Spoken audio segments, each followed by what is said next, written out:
नमस्कार मित्रांनो, स्वागत आहे तुमचं पुन्हा एका नवीन व्हिडिओमध्ये.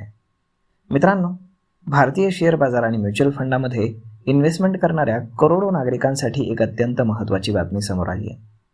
बऱ्याचदा गुंतवणूकदार आपल्या डीमॅट अकाउंट किंवा म्युच्युअल फंड पोर्टफोलिओमध्ये नॉमिनी म्हणजेच वारसदार जोडायला विसरतात.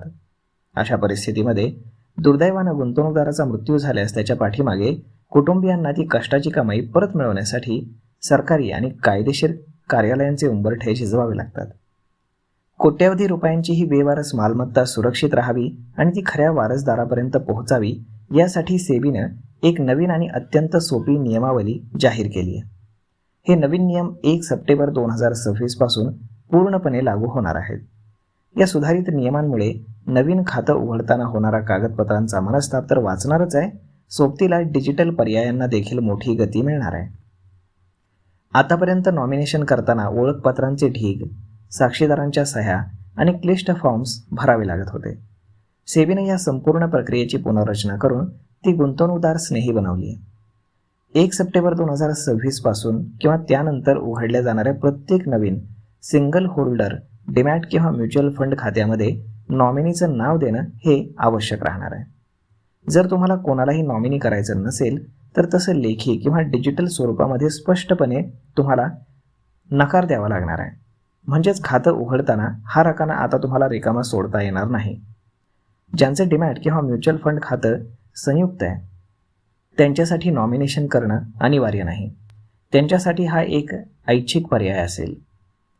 आता नॉमिनी जोडताना त्याचा पॅन, आधार, पासपोर्ट, मोबाईल नंबर किंवा ईमेल ID देणं बंधनकारक राहिलेलं नाही. गुंतवणूकदाराला फक्त नॉमिनीचं नाव आणि त्याचं स्वतःशी असलेलं नातं सांगावं लागणार आहे. जर नॉमिनी अल्पवयीन म्हणजेच मायनर असेल तर फक्त त्याची जन्मतारीख देणं मात्र आवश्यक असेल.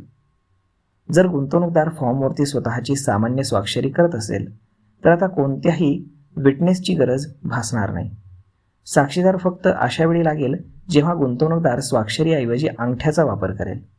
अशावेळी 2 साक्षीदारांची स्वाक्षरी आवश्यक राहणार आहे. एका खात्यामध्ये कमाल 3 नॉमिनी जोडता येतील. जर गुंतवणूकदारांना विविध नॉमिनींच्या हिश्श्याची टक्केवारी ठरवून दिलेली नसेल तर मृत्यूनंतर ती सर्व नॉमिनींमध्ये समान प्रमाणामध्ये ऑटोमॅटिकली विभागली जाईल. ऑनलाईन गुंतवणूक करणाऱ्यांसाठी सेबीनं डिजिटल सिग्नेचर, आधार आधारित ई-साईन आणि मोबाईल ईमेलवरती येणाऱ्या OTP आधारित 2 फॅक्टर ऑथेंटिकेशनला मंजुरी दिली आहे. यामुळे घर बसल्या अगदी काही सेकंदात नॉमिनेशन पूर्ण करता येईल. तसेच ज्या खात्यांमध्ये अजूनही नॉमिनी जोडलेला नाही तर अशा गुंतवणूकदारांना वर्षातून 2दा SMS आणि ईमेलद्वारे याची आठवण करून दिली जाईल. तसेच गुंतवणूक प्लॅटफॉर्मवरती लॉग इन करत असताना पॉपअप मेसेजद्वारे याचे फायदे समजावून सांगितले जातील. गुंतवणूकदार म्हणून तुमच्यासाठी हा निर्णय अत्यंत फायदेशीर आहे. आता तुम्हाला नवीन डीमॅट खातं उघडताना किंवा म्युच्युअल फंडमध्ये इन्व्हेस्टमेंट करत असताना नॉमिनीच्या कागदपत्रांसाठी धावपळ करावी लागणार नाही. तुमच्या स्वाक्षरीनेच हे काम होणार असल्याने प्रक्रिया अगदी वेगवान होईल. सर्वात महत्त्वाचं म्हणजे तुमच्या कष्टाच्या पैशांवरती तुमच्या पश्चात तुमच्या कुटुंबाचा हक्क सहज प्रस्थापित होईल आणि क्लिष्ट कायदेशीर प्रक्रियेतून त्याची सुटका होईल.